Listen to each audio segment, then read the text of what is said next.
जय जगन्नाथ। दोस्तों, स्वागत है आपका। श्री जगन्नाथ धाम पुरी में एक ऐसी पवित्र नगरी जहां हर गली में भक्ति बसती है, हर शंख की ध्वनि मन को शांति देती है और जहां हर साल करोड़ों श्रद्धालु एक ही पुकार लगाते हैं, जय जगन्नाथ। रथ यात्रा के दौरान कई दिव्य अनुष्ठान होते हैं, लेकिन उनमें से एक ऐसा है जिसका इंतजार हर भक्त पूरे साल करता है। सुनाबेशा यानी भगवान का स्वर्ण श्रृंगार। बहुधा यात्रा के अगले दिन भगवान जगन्नाथ, बलभद्र और माता सुभद्रा अपने भव्य रथों पर विराजमान होकर सिंहद्वार के सामने सोने के अद्भुत आभूषणों से सजाए जाते हैं और यकीन मानिए, उस समय ऐसा लगता है मानो धरती पर स्वयं वैकुंठ उतर आया हो। 200 किलो से भी अधिक शुद्ध सोना, सोने के हाथ, सोने के चरण, विशाल मुकुट, कर्णफूल, हार, वक्षाभूषण, चारों ओर बस एक ही चमक और हर चेहरे पर एक ही भाव। वाह, क्या दिव्यता है!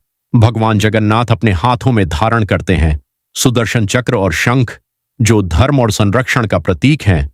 वहीं भगवान बलभद्र धारण करते हैं हल और मूसल, जो शक्ति, कृषि और न्याय का संदेश देते हैं। इस दिव्य परंपरा की शुरुआत हुई थी 14वीं शताब्दी में। सन 1460 में गजपति राजा कपिलेंद्र देव दक्षिण भारत से विजय प्राप्त कर लौटे। उनके साथ था सोना, चांदी, रत्न और अपार खजाना, जो 16 बैलगाड़ियों में भरकर लाया गया था। लेकिन सोचिए, इतना सारा खजाना और राजा ने अपने लिए कुछ भी नहीं रखा। सब कुछ भगवान जगन्नाथ के चरणों में अर्पित कर दिया। यही तो है सच्ची भक्ति।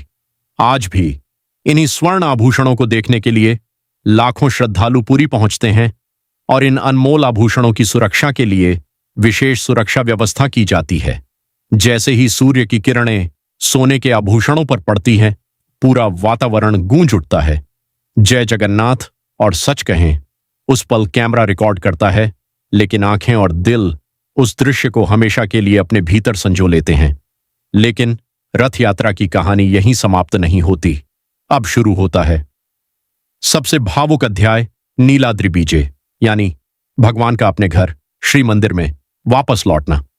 सबसे पहले प्रवेश करते हैं श्री सुदर्शन, फिर भगवान बलभद्र, उसके बाद माता सुभद्रा और अंत में स्वयं महाप्रभु जगन्नाथ। लेकिन जैसे ही भगवान मंदिर के द्वार पर पहुंचते हैं, अरे दरवाजा बंद। क्यों? क्योंकि मां लक्ष्मी नाराज हैं। अब सोचिए, पतिदेव 9 दिन घूमकर आए हैं और पत्नी को साथ भी नहीं ले गए, तो नाराजगी तो बनती है।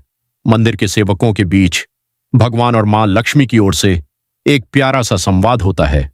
थोड़ी मान मनोहार, थोड़ी नाराजगी और ढेर सारा प्रेम। फिर भगवान जगन्नाथ अपनी प्रिय लक्ष्मी जी को मनाने के लिए भेंट करते हैं रसगोला, साथ में सुंदर पट्टा सिल्क की साड़ी। बस यहीं पिघल जाता है मां लक्ष्मी का दिल। मंदिर के द्वार खुलते हैं और भगवान अपने घर वापस प्रवेश करते हैं। इसी पावन परंपरा की स्मृति में पूरे ओडिशा में रसगोला दिवस भी मनाया जाता है।